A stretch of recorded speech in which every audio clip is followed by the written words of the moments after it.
రాజకీయం ఆసక్తికరంగా మారింది. నిన్న జగన్ సమక్షంలో వైసీపీలో చేరిన 5 కార్పొరేటర్లు మనసు మార్చుకున్నారు. పొరపాటున వైసీపీలో చేరామని టీడీపీలో ఉంటామంటూ సెల్ఫీ వీడియోలు విడుదల చేశారు.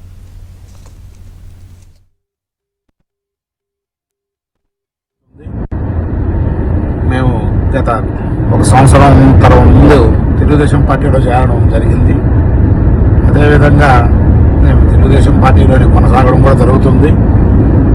నేను జరిగిన ఇన్సిడెంట్లో ఏదో పొరపాటున ఇన్సిడెంట్ జరిగింది, కానీ మేము తెలుగుదేశం పార్టీలోనే కంటిన్యూగా ఉండదలుచుకుంటున్నాము. దయచేసి ఎవరు అపార్థం చేసుకోవచ్చు. మేము పూర్తి సమాచారం మా ప్రతినిధి మహేష్ అందిస్తారు. మహేష్, మొత్తం మీద ఒక తీవ్ర ఉత్కంఠ అయితే నెలకొంది నెల్లూరు జిల్లా. నెల్లూరు మేయర్ పదవికి సంబంధించి స్రవంతి పైన అవిశ్వాస తీర్మానానికి నోటీస్ ఇచ్చారు. ఆ నోటీస్ సంబంధించి కలెక్టర్ హిమాంశు శుక్లా ఈ నెల 18వ తేదీన తీర్మానం పైన సమావేశం నిర్వహించేందుకు డేట్ కూడా ఇవ్వడం జరిగింది. ఈ క్రమంలో కార్పొరేటర్లని తమ పార్టీలోకి తీసుకునేందుకు ఇరు పార్టీలు కూడా ప్రయత్నాలు పూర్తిగా చేస్తున్నాయి. ప్రధానంగా చూస్తే టీడీపీకి 42 మంది కార్పొరేటర్లు ఉన్నారు. వాళ్ళల్లో 5 మందిని చిన్నగా క్యాచ్ చేయడం జరిగింది. మాజీ మంత్రి అనిల్ కుమార్ యాదవ్ చెన్నై నుంచి మొత్తం రాజకీయం చేయడం జరిగింది. 5 మందితో మాట్లాడి వాళ్ళ 5 మందిని కూడా తాడేపల్లికి రప్పించడం తీసుకొచ్చారు. అక్కడ జగన్ చేత వాళ్ళకి కండువాలు వేసి, పార్టీ కండువాలు వేసి వైసీపీలో చేరుతున్నారు. వీరంతా కూడా మా వాళ్ళని చెప్పి వాళ్ళు ప్రకటించడం జరిగింది.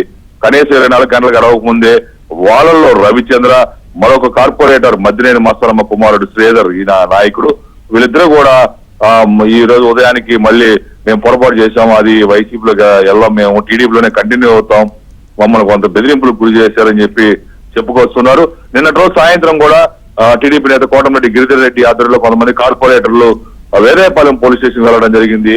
అక్కడ ఈ వైసీపీ నేతలు కొంతమంది ఫోన్లు చేస్తున్నారు, బెదిరిస్తున్నారు. రౌడీలు, గుండాలు మా వెనకున్నారు, గంజాయి గ్యాంగులు ఉన్నాయి, మీరు నెల్లూరులో తిరగలేరు, మిమ్మల్ని చంపేస్తాం, మా వైసీపీకి మద్దతు ఇవ్వండి అని చెప్పి బెదిరిస్తున్నారని చెప్పి వాళ్ళు కంప్లైంట్ ఇవ్వడం జరిగింది. అదే విధంగా నిన్నటి రోజు అర్ధరాత్రి వేళ మాజీ మంత్రి అనిల్ నవాపేట పోలీస్ స్టేషన్ లో కొద్దిసేపు ధర్నా కూడా చేశారు.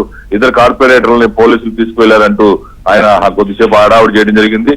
మొత్తం మీద ఇప్పటికైతే టీడీపీకి బలం దాదాపు 40 వరకు కూడా ఉంది. 39 మంది ఉన్నారు. అలాగే ఎంపీకి, ఎమ్మెల్యే, మంత్రి 3 ఓట్లు అదనంగా వాళ్ళకు వస్తాయి. దీంతో బలం పూర్తిగా ఉంది.